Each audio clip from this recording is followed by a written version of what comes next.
세 번째는 이제 제 부분인데요. 다음 페이지부터 할게요. 네. 제가 갖고 있는 문제의식은 그냥 단순합니다. 정말 저분들이 달까? 이거죠. 정말 탄핵과 관련된 혹은 계엄사태를 둘러싸고 저렇게 길거리에 나가서 하시는 분들의 목소리만 거의 지금 신문이나 방송을 통해서 나오고 있는데 그게 정말 우리의 목소리일까? 그게 이제 궁금증입니다. 그래서 조용한 사람들은 뭐 하고 있을까 한번 살펴보자. 그죠? 그래서 제가 한 거는, 지난 2022년 대통령 선거 때 윤석열과 이재명의 투표한 투표 집단을 분류를 했습니다. 그래서 이제 두 개로 분류를 해서 이재명 지지자들은 어떤 생각을 하고 있고 윤석열 지지자들은 어떤 생각을 하느냐를 봤는데 그걸 이념 성향에 따라 좀 구분을 했습니다. 일단 저거는 전체적인 것들인데 보시면 계엄선포가 매우 작을수록 이제 잘못됐다고 생각하는 건데 이재명 지지자는 1.15고요. 그 다음에 윤석열 지지자도 2.76이니까 3위 중립이니까 더 못했다는 쪽이 많죠. 그러니까 윤석열 투표자도 계엄선포 잘못됐다고 생각을 합니다. 헌재 결정에 대해서는 약간 믹스인데 이재명 지지자들은 5에 거의 가까운 값이니까 완전한 찬성이고요. 반면에 이제 윤석열 지지자는 2.67이니까 조금 반대쪽에 조금 기울어져 있죠. 3위 중립이니까. 근데 그렇게 아주 강하지는 않습니다. 그 다음에 이제 평가는 윤석열 평가는 이재명 지지자들은 1.73이니까 10점 만점에 뭐 거의 점수가 형편없고요. 반면에 윤석열 지지자들은 5.4이니까 그래도 5보다는 조금 높습니다. 그럼 윤석열 지지자들은 왜 저래? 라고 할 수 있는데 우리가 저기서 또 하나 주목해야 되는 건 표준 편차입니다. 저기 안에 얼마나 비슷한 생각을 많이 하는 사람들이 있으면 저 값이 작아지고요. 생각이 다른 사람들이 많이 모였으면 저 값이 커집니다. 분산의 정도인데 지금 보시는 대로 윤석열 지지자들의 편차가 다 큽니다. 그러니까 안에 복잡한 생각들을 많이 하고 있다는 거죠. 그래서 윤석열 지지자들하고 이재명 지지자들을 분리를 해봤습니다. 지금 이제 저희가 조사한 그건데요. 그래서 이념을 어떻게 나누냐면 우리가 0에서부터 10까지 자기의 이념을 물어봤습니다. 0이 가장 진보, 10이 가장 보수, 5가 중도죠. 그래서 중도는 5라고 자기를 밝히는 분들입니다. 그럼 이제 강성 진보, 온건 진보는 이제 0, 1, 2를 강성 진보로 했고요. 3, 4를 온건 진보, 5가 중도, 6, 7이 온건 보수, 그 다음에 이제 8, 9, 10이 이제 강경 보수로 이렇게 구분을 했습니다. 거의 보시면 그냥 제가 그렇게 임의적으로 나눴는데도 거의 뭐 빈도가 좌우 대칭의 단봉형 분포가 나오죠. 거의 정기 분포에 가까운 모습들이 좀 나오고 있습니다. 그러니까 우리 사회의 것들은 그렇게 돼 있고요. 그리고 이재명 지지자와 윤석열 지지자들을 쭉 나눠봐도 중도가 절반쯤 되죠. 전체적인 지지자들이 중도가 저게 굉장히 중요합니다. 우리 사회의 중도가 거의 절반쯤 됩니다. 46.4%, 두 지지자들만 합치게 되면 보시는 대로 50%쯤 됩니다. 그죠? 그리고 이제 강성은 양쪽으로 오게 되면 서로 거의 대칭적인 형태로 지금 이렇게 나눠져 있습니다. 윤석열 투표자를 보시면 이게 상당히 놀랍습니다. 제가 이제 강성, 온건, 중도로 나누는데요. 강성 보수는 정말 양쪽 극단에 있습니다. 보시는 대로. 그리고 상대방에 대한 인식도 극단적입니다. 이분들이 봤을 때 이재명은 0.54. 그러니까 진보의 끝에 있다고 매우 극단적 진보라고 이 사람들은 생각을 하는 거고요. 본인들도 8.88이니까 굉장히 강하고 그리고 윤석열도 8.73이라고 하니까 굉장히 세게 보고 있습니다. 그러니까 이분들의 인식은 양극단의 상황을 전제를 하고 있고요. 온건 보수는 이제 그거보다 좀 더 안으로 들어와 있죠. 그리고 특히 이제 중도 보수가 중요한데 중도 보수는 보시는 대로 확연하게 중앙으로 와 있습니다.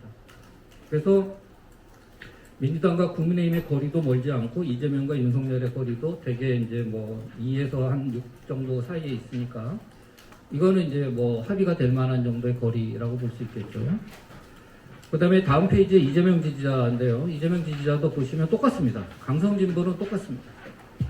강성 진보는 여기도 양 극단에 가 있습니다. 그죠? 이재명 지지자들이 봤을 때 윤석열은 9.30입니다. 역시 또 최악의 극우로 보고 있는 거죠. 그리고 본인들도 1.05니까 매우 강합니다. 그래서 강성 진보도 어마어마하게 극단적으로 세상을 바라보고 있습니다.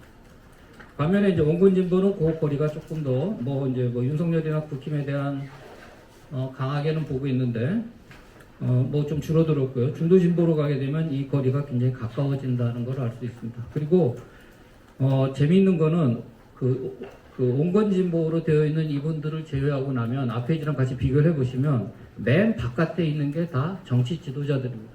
윤석열과 이재명이 제일 바깥에 있습니다. 다섯 개의 표에서 다 이 사람들이 당보다 더 밖에 있습니다.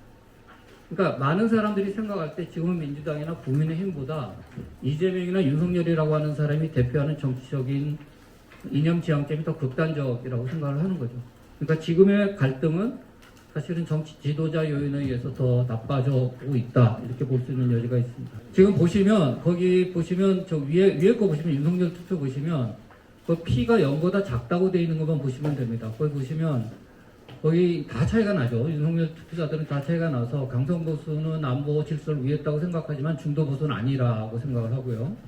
야당의 비협조와 관련해서도 중도 보수는 뭐 조금 그렇긴 하다.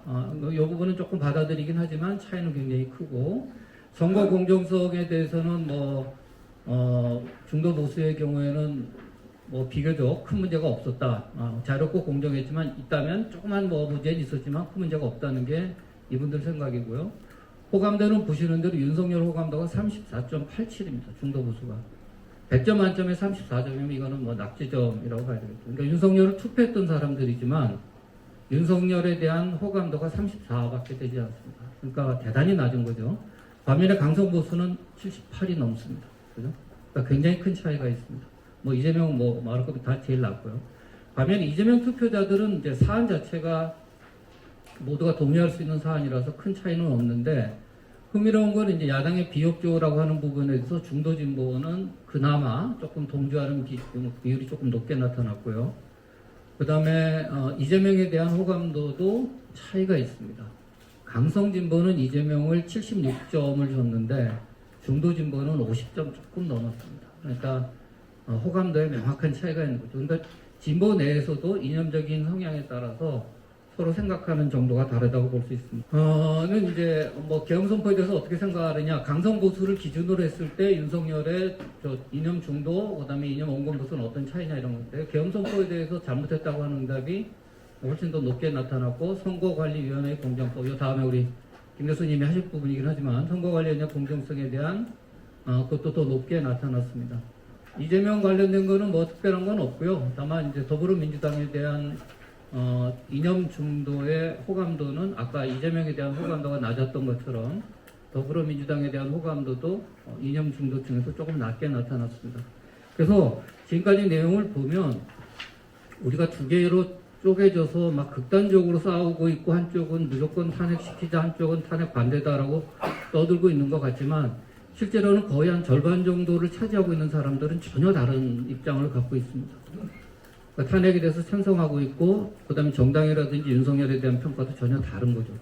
그러면 이제 우리가 던져볼 수 있는 거, 이 사람은 왜 조용할까? 이런 질문을 해볼 수 있겠죠. 이게 이제 효능감이라고 하는데요. 내가 이제 어떤 영향을 줄 수 있다. 내가 움직이면 할 수 있다. 그 political efficacy라고 하는 건데, 그걸 이제 측정을 해봤는데요. 보시는 대로 윤석열 투표자들에서 중도적인 입장을 갖고 있는 분이 이게 약합니다. 내가 움직이면 뭘 영향을 줄 수 있다. 이런 생각이 좀 약한 거죠. 그러니까 움직일 필요가 없는 거죠. 그 다음에 나는 중요한 문제가 뭔지 안다 하는 것도 흥미롭게도 중도 보수, 중도 진보 다 똑같이 나왔는데 다른 집단에 비해서 제일 낮게 나왔습니다. 그러니까 내가 내가 알아?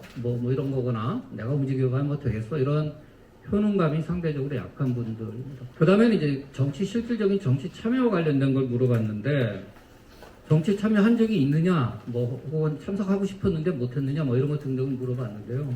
저기 보시는 대로, 첫 번째 거는 탄핵 촉구 집회니까 진보 쪽을 물어봐야 되겠죠, 그죠? 진보 쪽에 보시면 중도 진보가 제일 낮습니다, 그죠? 참여와 관련된 게 제일 낮고요. 그 다음에 탄핵 반대 집회는 보수 쪽을 물어봐야 되는데, 그러면 중도 보수가 역시 제일 낮게 나왔죠, 그죠?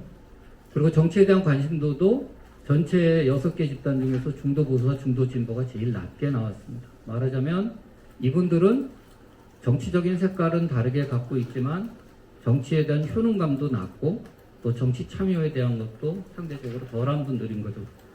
그래서 결론을 내리자면 저는 중도층의 비율이 높은데 지금 뭔가 우리가 지금 보도되고 있거나 나가고 있는 내용들이 뭔가 많은 사람들이 생각하고 있는 내용을 왜곡해서 나가고 있다라고 생각을 합니다.